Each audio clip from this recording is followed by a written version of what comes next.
بسم اللہ الرحمن الرحیم۔ ناظرین السلام علیکم، میں ہوں آپ کا ہوسٹ آصف عنایت۔ حالیہ پولیٹیکل اور سیاسی جدوجہد ووٹ کو عزت دو، سول سپرامیسی کے ساتھ پارلیمانی سپرامیسی، حق حکمرانی، آئین کے اندر رہ کر تمام اداروں کو کام کرنے پر راضی اور قائل کرنے کی جدوجہد سے شروع ہوئی تھی اور حق حزب اختلاف کے دور میں داخل ہو گئی ہے۔ گویا آج کے دور میں اس وقت سیاستدانوں کو اور سیاسی جماعتوں کو حزب اختلاف ہونے کے لیے، اختلاف کرنے کے لیے بھی ادھر ادھر دیکھنا پڑتا ہے۔ اور یار لوگوں نے اس پر خوب تبصرے کیے کہ جی یہ فلاں کا فون آ گیا، فلاں کا اشارہ آ گیا، فلاں رک گیا، فلاں کل پہ چلا گیا۔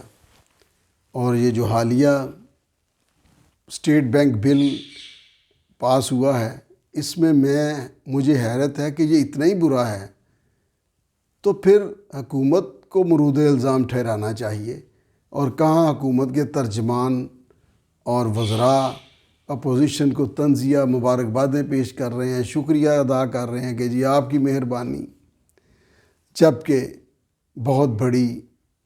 بہت بڑی شکست ہوئی آزادی کے اعتبار سے، مالیاتی آزادی کے اعتبار سے۔ State bank of Pakistan IMF کے سپرد کر دیا گیا۔ کل کو ہو سکتا ہے اللہ کریم ہمارے حالات اچھے کرے کہ ہم دوسرا کوئی بل لا کر اپنی یہ آزادی واپس لے سکیں۔ انشاءاللہ ایسا وقت ضرور آئے گا۔ اب یہ جو پولیٹیکل جماعتوں پر تنقید ہوتی ہے کہ جی یہ اپوزیشن بڑی نکمی ہے، کمزور ہے، حکومت سے نکمی ہرگز نہیں ہے، کیونکہ ملک کو ڈیلیور حکومت نے کرنا ہوتا ہے، اپوزیشن نے نہیں کرنا ہوتا۔ اپوزیشن نے ایک احتیاط کی کہ کوئی غیر قانونی وہ راستہ اختیار نہیں کیا، تاکہ کل کو جب یہ حکومت میں آئیں تو کوئی غیر قانونی طریقے سے دھرنا دے کر خالی کرسیوں سے خطاب کر کے حکومت کو چلتا نہ کرے۔ کیا نکمی اپوزیشن ہے جو ڈیلیور نہیں کر سکی؟ اس کا ڈیلیور کرنا تو یہ تھا نا کہ حکومت کو فارغ کر دیتے۔ اپوزیشن جماعتوں کا پہلے ہمیں تجزیہ کرنا ہوگا۔ یہ ماضی میں ایک دوسرے کی حریف تھی، آئندہ بھی انہوں نے حریف ہونا ہے۔ ان کا کسی پولیٹیکل جدوجہد کے لیے اتحاد تو ہو سکتا ہے، یہ انتخابی اتحاد ہرگز نہیں ہے۔ اور جو میثاق جمہوریت تھا وہ تھا کہ تیسری قوت یعنی اسٹیبلشمنٹ کے کہنے پر ہم ایک دوسرے کو نہیں گرائیں گے، وہ انہوں نے نہیں گرایا۔ ابھی وہ محتاط ہیں کہ اتنے قریب نہ ہوں کہ کل کو جب انتخاب میں اتریں تو پھر ہمیں ایک دوسرے کو تنقید کرتے ہوئے ہمارے الفاظ ہمارے سامنے نہ آ جائیں۔ جس طرح عمران خان صاحب کی تمام تقریریں اگر صرف ان کو چلا کر سنا دی جائیں تو کافی ہے، اپوزیشن کو کوئی دوسری بات کرنے کی ضرورت نہیں ہے۔ جہاں تک ایک نظریاتی گول اچیو کرنے کی بات ہے، اس کے لیے جس چیز کی ضرورت ہے اس میں سود و زیاں سے بے نیاز ہونا پڑے گا۔ جس کے کھو جانے کا ڈر ہو اس سے بے نیازی ہو جائے۔ اور اسی طرح جب تک ہماری سیاست میں جو ہمارے ملک کا رواج ہے، جب تک بے نیازی نہیں ہوگی، اقتدار سے بے نیازی نہیں ہوگی، نظریاتی جدوجہد میں کامیابی نہیں ہو سکتی۔ کہیں نہ کہیں یہ ڈھہ جائیں گے کہ جناب ٹھیک ہے، ہم ان شرطوں پہ۔ مجھے یاد ہے محترمہ بے نظیر بھٹو صاحبہ کا ایک چھوٹا سا سٹیٹمنٹ تھا کہ ہمیں اقتدار چاہیے مگر ہر قیمت پر نہیں۔ آج ہر قیمت پر اقتدار چاہنے والے موجود ہیں۔ سیالکوٹ والے خواجہ صاحب اچکن ڈیلی پہنتے ہیں، چاہے 1 گھنٹے کے لیے انہیں وزیر اعظم بنا دیا جائے، مگر میاں صاحب کو بھی اس کا علم ہو چکا ہے۔ لہذا میاں صاحب 1.5 سال کی حکومت کے لیے عمران خان کی 3 سال کی حکومت کی نااہلی اور جو ان کی حکومت کی کارکردگی کے حوالے سے عوام کی حالت زار ہے، اس کا الزام اپنے سر نہیں لے سکتے۔ یہ میں سمجھتا ہوں، اگر میں سمجھتا ہوں تو میاں صاحب بھی سمجھتے ہیں، لہٰذا وہ محتاط ہیں۔ دوسری طرف پیپلز پارٹی جو کہ ملک کی ایک بڑی جماعت ہے، نون لیگ اس وقت وننگ پوزیشن میں ہے، وہ بھی اس حوالے سے پورے محتاط ہیں کہ آئندہ ہم نے جب انتخابات میں اترنا ہے تو ہمارا یدھ جو ہے وہ نون لیگ سے بھی پڑے گا، مولانا فضل الرحمان سے بھی ہوگا۔ تو یہ جو اپوزیشن ہے یہ نکمی نہیں ہے، نہ ناکام ہے، یہ محتاط ہے، یہ ماضی کی متحارب سیاسی جماعتیں ہیں۔ مستقبل میں بھی انہوں نے آپس میں ایک دوسرے کے خلاف الیکشن لڑنے ہیں، لہٰذا یہ جمہوری جدوجہد میں تو ایک دوسرے کا ساتھ دے سکتے ہیں، لیکن انتخابی اتحاد کی صورت میں سامنے آتے ہیں کہ نہیں، شاید تجزیہ کاروں اور عوام کو یہ غلط فہمی ہو گئی کہ یہ انتخابی اتحاد ہے، یہ جمہوری جدوجہد کے لیے الائنس تھا ان کا۔ وہ مولانا فضل الرحمان صاحب کی ایک ضد تھی کہ استعفے دے دیں، جبکہ پیپلز پارٹی اسمبلیوں کو چھوڑ کر 85 میں یہ تجربہ اور نقصان حاصل کر چکی تھی۔ اور ابھی سیاستدان جو ہیں وہ سب سے پہلے اپنے لیے سوچتے ہیں، اور جتنے بھی حکمران طبقے ہیں وہ اپنے لیے سوچتے ہیں، لہٰذا وہ آنے والے وقت میں اپنی سیاست کن لائنوں پر استوار کریں گے اس حوالے سے سوچتے ہیں۔ عوام پر کیا گزر رہی ہے، عوام کا لمحہ لمحہ کس طرح گزر رہا ہے، اس کی بنیاد پر یہ بات تو کرتے ہیں، لیکن یہ وہ تپش اور وہ درد محسوس نہیں کرتے۔ موجودہ حکومت جتنی دیر رہے گی، اب لوگ سمجھنا شروع ہو گئے ہیں کہ اس میں میاں محمد نواز شریف کی وش اور ول بھی شامل ہے، کیونکہ وہ اپنی سیاست کا زیادہ سوچ رہے ہیں کہ 1.5 سال بعد جب میں اتروں گا تو مجھے یہ، اور 1.5 سال قوم کا کیسے گزرے گا، یہ نہیں کہ میاں صاحب بڑے ناگزیر ہیں، یہ نہیں کہ بلاول بھٹو بڑے ناگزیر ہیں۔ حقیقت تو یہ ہے کہ اس حکومت کے ہوتے ہوئے لوگوں کا حال یہ ہو گیا ہے کہ ہر لمحہ ان پر گزرے لمحے سے زیادہ بھاری گزر رہا ہے۔ یہی حقیقت ہے۔ اس سے چھٹکارا اسٹیبلشمنٹ بھی چاہتی ہے، کیونکہ میں نے اپنی جو میری ہوش کی زندگی ہے، جس میں پولیٹیکلی میں نے بہت قریب سے دیکھا ہے، میں نے اسٹیبلشمنٹ کو سیاست میں اتنا تنقید ہوتے ہوئے نہیں دیکھا۔ عدالتوں کا تو ہم نے دیکھا، بھٹو صاحب کے کیس میں، نصرت بھٹو کیس میں، مولوی تمیز الدین سے لے کر آج تک، لیکن پھر بھی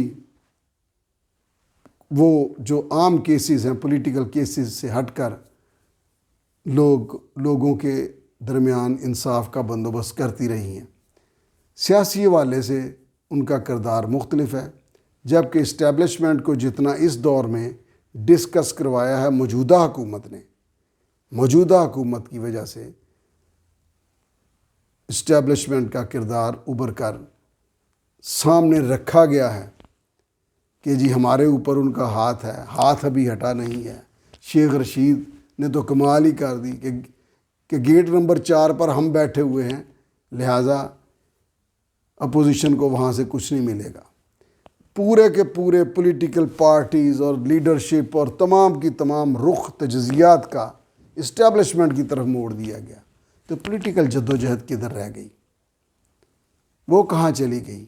عوام کی بات کرنے والے کہاں چلے گئے اگر وہ کسی طرف سے کسی اشارے کے منتظر ہیں؟ جہاں تک رابطوں کا تعلق ہے، تو میاں محمد نواز شریف اور رابطہ کرنے والوں کو اس بات کا علم ہے، حالات کو جو جانتے سمجھتے ہیں ان کو بھی علم ہے کہ میاں صاحب کو بھی سزا نہیں ہوئی تھی، اس سے پہلے بھی یہ عدالت سے سزا، میاں صاحب سے رابطے تھے، جس دن سزا کا اعلان ہوا اس دن بھی رابطے تھے، فیصلہ لیٹ آیا رات کے وقت۔ تو یہ رابطے رکھنے پڑتے ہیں، ہونے چاہیے ملکی مفاد کی خاطر، لہٰذا یہ کوئی بڑی خبر نہیں ہوتی کہ فلاں فلاں سے مل لیا، فلاں فلاں سے مل لیا، لیکن اس دور میں اس کو ایسے بنا دیا گیا جیسے کوئی جرم ہو گیا ہے۔ میں سمجھتا ہوں کہ موجودہ صورتحال میں سیاسی جماعتیں اپنے آئندہ انتخابات کی صف بندی کر رہی ہیں۔ ابھی سر دست انہیں عوام کا اس طرح درد اور خیال نہیں ہے جس کرب میں عوام مبتلا ہیں۔ بلاول بھٹو اپنی جماعت کو پنجاب میں پیورلی خالصتاً سیاسی جماعتوں پر نئے سرے سے نظریاتی اساس پر قائم کرنے کا ارادہ رکھتے ہیں۔ ان کا حالیہ دنوں میں جو لاہور کا دورہ رہا ہے اس میں انہوں نے میں باغی ہوں نظم لکھنے والے شاعر کو بلایا، ان کے بچوں کو بلایا، منصور علی خان صاحب جیسے ایک غیر متنازع اور کریڈیبل اس کو صحافی کو بلایا، اینکر تجزیہ کار کو بلایا، ایک سنجیدہ میٹنگ کی، اور میں سمجھتا ہوں کہ وہ اپنی سمت کا تعین کر کے دھیرے دھیرے بڑی ہوش مندی کے ساتھ آگے بڑھ رہے ہیں۔ اسی طرح میاں صاحب بھی سیاسی حوالے سے درست فیصلے کر رہے ہیں کہ 1.5 سال کے لیے وہ عمران خان کی گورنمنٹ کو شہادت کا درجہ دینے کے لیے تیار نہیں ہیں۔ مولانا فضل الرحمان کو تھوڑا سا ریلیف ملا ہے سرحد میں، لہٰذا وہ تھوڑے اطمینان میں ہیں، جو نہیں ہیں ان کا پتہ چلتا جائے گا۔ تو اب نیکسٹ موجودہ حکومت کتنے دن ہے، سال ہے، 6 مہینے ہے، مارچ تک ہے، یہ فیصلہ سازوں کا کام ہے۔ یہ نہیں اعلان کیا جا سکتا کہ فلاں تاریخ تک یہ ہو جائے گا، لیکن یہ طے ہے کہ اب حکومت نہیں الزام ہے، اور جو حکومت میں ہیں وہ خود ڈرے ہوئے ہیں کہ نیچے سے اٹھ کر اب ہمیں مار پڑے گی، اور جو ادارے کل تک اپوزیشن کے ہی صرف پیچھے تھے آج حکومت میں موجود لوگوں کا پیچھا بھی کر رہے ہیں، ان کے لیے بھی فائل ورک ہو رہا ہے۔ اس لیے ہو رہا ہے کہ انہوں نے ڈیلیور نہیں کیا، اور اس کے بدلے میں شہزاد اکبر جیسے لوگوں نے قوم کا پیسہ اور ہر چیز ضائع کی، وقت برباد کیا۔ عمران خان کا دعویٰ ہے میں نے 22 سال جدوجہد کی، 22 سال ان کی کارکردگی سے، یہ 3 سالوں کی کارکردگی سے جو ملک پیچھے گیا ہے نا، 22 سال اس کی ریکوری کے لیے لگ جائیں گے۔ لہٰذا یہ جو صورتحال ہے اس میں اتنی دھول اڑ چکی ہے کہ ایک تو لوگ گھروں سے باہر نہیں نکل سکتے، گھروں سے میری مراد ہے کہ حکومت کو ہٹانے کے لیے سڑکوں پہ نہیں آ سکتے کہ ان میں سکت نہیں ہے۔ یہ نہیں کہ حکومت بڑی اچھی ہے۔ دوسری بات یہ میڈیا ہے جو میں آپ سے بات کر رہا ہوں، کوئی میری بات سن کے غصہ نکال لے گا، کوئی ٹویٹر پہ غصہ نکال لے گا، کوئی کالم پڑھ کے ریلیکس ہو جائے گا، اس کو ریلیف مل جائے گا۔ یہ میڈیا انقلاب کے راستے میں بہت بڑی رکاوٹ ہے، اور یہ مخیر حضرات جو بڑا ترس کھاتے ہیں، میں سمجھتا ہوں یہ بھی انقلاب کی راہ میں رکاوٹ ہے، کیونکہ یہ بہت سارے دسترخوان دکھاوے کے ہوتے ہیں۔ ہمارے ملک کے عوام آپ تجزیہ کریں، آپ ڈکلائن دیکھیں، انحطاط دیکھیں، تو پھر آپ کو پتہ چلے گا کہ کہاں ہمارے ملک کے وزیر خارجہ جناب ذوالفقار علی بھٹو چائنا کو اقوام متحدہ میں منظور کرانے کے لیے جد و جہد یا اپنا اثر و رسوخ استعمال کر رہے تھے۔ چائنا کے لیے وہ دنیا میں مقام پیدا کرنے کے لیے چائنا کی دوستی میں وہ دوستی تھی کہ چائنا کو اوپر اٹھانے کے لیے وہ اپنے بازو کا زور لگا رہے تھے۔ جس ملک میں ہمارے حکمران جاتے ہیں لوگوں کو پتہ ہوتا ہے کہ مدد لینے کے لیے گئے ہیں۔ ہمارا ڈکلائن کیوں ہوا، اس کے اسباب مجھے یاد ہے پلیجو صاحب کی ایک تقریر تھی جس میں انہوں نے کہا تھا کہ جس طرح حکمرانوں کے دعوے رہے ہیں، اگر ترقی اور بھلائی بھی اسی طرح ہوئی ہے تو پھر ہمیں تاریخ پر نظر ثانی کرنا ہوگی۔ تو جھوٹ، یہ جھوٹے دعوے، ان پر ہمیں نظر ثانی کرنا ہوگی۔ جو ہم انسان پرستی کرتے ہیں یہ بت پرستی سے زیادہ خطرناک ہے۔ میں شخصیت پرستی تک تو سمجھتا ہوں کہ چلیں، شخصیت ایک کریکٹر کا نام ہوتا ہے، پورا کردار ہوتا ہے، اس کو فالو کیا جا سکتا ہے، لیکن محض ڈٹائی کے ساتھ حماقت ہے، اور احمقوں سے پیغمبروں نے پناہ مانگی ہے۔ لہٰذا ہمیں کچھ فیصلے خود کرنا ہوں گے، ہمیں خود ہوش کرنا ہوگا، ہمیں خود اپنے آپ کو بدلنا ہوگا۔ جب تک ہم اپنی اصلاح نہیں کرتے ہم صحیح سمت نہیں چل سکتے۔ رہی بات سیاستدانوں کی اور حکمران طبقوں کی، پاورفل حلقوں کی، ان کی اپنی ترجیحات ہیں۔ میں سمجھتا ہوں بڑی بات ہے کہ پھر بھی گئے گزرے حالات میں سیاستدان جو پولیٹیکل پارٹیز ہیں، پیپلز پارٹی، نون لیگ، مولانا فضل الرحمان اور دیگر جماعتیں، یہ اپنے تئیں کوشش میں لگی ہوئی ہیں کہ کسی وقت عوام کی بھی بات کر لی، اپنی بھی بات کر لی، مگر شرم آنی چاہیے ان لوگوں کو جنہوں نے ڈیلیور کرنا تھا اور کہتے ہیں کہ اپوزیشن نکمی ہے۔ اپوزیشن ڈیلیور نہیں کرتی، اور اپوزیشن کو سوچنا چاہیے کہ کہاں حق حکمرانی، کہاں سول سپرامیسی اور کہاں حق حزب اختلاف کے لیے جد و جہد۔